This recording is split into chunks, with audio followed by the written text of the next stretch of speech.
Today I'm going to talk about some work we did the last year about reconfigurable photonics, where we integrate also on-chip single-photon detectors. And to do this, I want to motivate it first, and I could show you this picture, but in the previous session we have seen the whole experiment, and that's why I want to show you a different picture. It's how we can minify, shrink this large experiment complex of doing on-chip quantum photonics. This is work that was done in Bristol in 2018.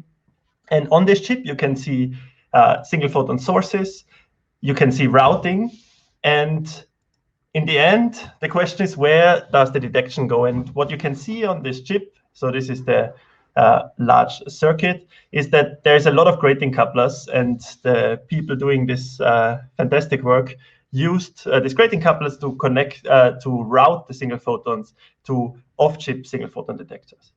Now we know that since, I guess, a decade, single photon detectors are integrated on chip, and the question is, why didn't they do this here? One thing, of course, they would have to cool it down, and nobody wants to cool it down. But then the whole technology also limits cooling down these chips, because on this chip, there is a lot of so-called phase shifters to change the configuration of the chip. And each of these phase shifters consumes considerable amount of cooling power, because you need to heat the waveguides to change the function of the chip. So putting such a structure into a cryostat is very demanding on your cryostat, and after a few phase shifters, cooling is almost not possible. This work was done by a lot of people, so not only me, and we were from two groups, one at KTH here in Stockholm, and then the second group from Linz that is producing the great single photon sources that we used. And I just want to especially highlight Carlos, who was working on this project together with me. Let me introduce the two technologies that we used in this project. One is the SNSPD, and it's a superconducting nanowire single photon detector that is a very thin superconducting film patterned into like 50, 60 nanometer wide stripes, like you see on the SCM in the bottom corner. And when a single photon hits the detector or multiple photons, you get a readout signal. The only disadvantage is that you have to cool it down, ideally below 4 Kelvin. The second technology we used to change our circuit was photonic MEMS. And there the idea is to physically move elements on the circuit. So we use electrostatics to move this, and by applying a voltage in that case, you can more or less move part of your chip, and then this will change the mode propagation inside.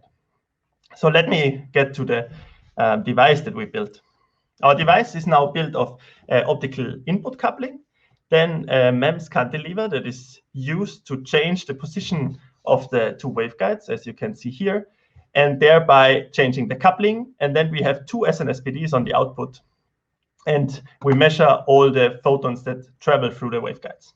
And what you can see on the side here is now when we apply a voltage on the MEMS, we tune the coupling ratio between the two SNSPDs. And once we've seen that, we investigated how fast can we change this coupling ratio, and then we managed close to megahertz operation. How does the structure look like in terms of fabrication? We have a common silicon nitride stack, these three layers, and then we put on top a niobium nitride film. That's our superconducting film that we use for the detectors, and gold markers to align the different process steps. And then we create our device using dry etching and a buffered HF release step in the end to get the free-floating MEMS actuators. Using this structure, we now demonstrated few key elements, what we can do with our circuit. As a first step, we used our two detectors as a power meter. We use the reconfigurability to choose 3 different power ranges, where we route the light first to one detector, then we route the light to the other detector, and as a last step, we route the light away from the active detector. And by using this, we can create more or less a much larger dynamic range for our single detector, for our detector system as a combined detector. This is partly also possible because the 2 detectors are different efficiencies, which can be engineered by changing the length of the detector, or in our case, by a processing defect.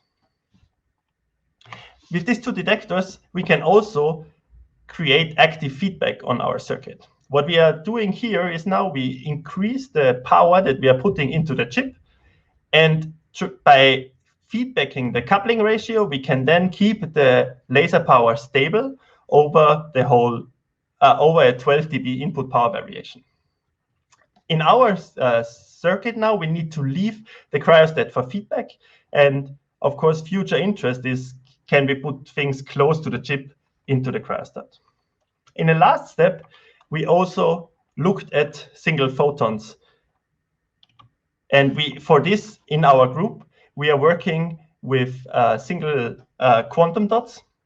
It's a solid state system that on laser excitation emits single photons. In our case, we used a resonant excitation scheme where we get the biexciton and an exciton, so 2 photons for each excitation. And then we coupled the one line to the chip and used the on-chip detector to measure the lifetime of our system and compare it with a commercial detector. At the same time, we also measured our G2 correlation function that proves that we have single photons emitted on our chip combined with a detector off chip. So it's like only one of the detectors is on chip. This is partly to the reason that the coupling scheme we used is based on a free space optical coupling, and the coupling efficiencies were not so nice. So let me summarize our results. We combined SNSPDs with tunable couplers based on MEMS, which we think is a good way forward to create reconfigurable quantum photonics. We use these couplers and the SNSPDs to actively feedback the coupling ratio. We combined 2 detectors to extend the dynamic range of a single detector. And as a last step, we used our single photon sources in-house to couple to the chip and probe the single photon detection of our detectors.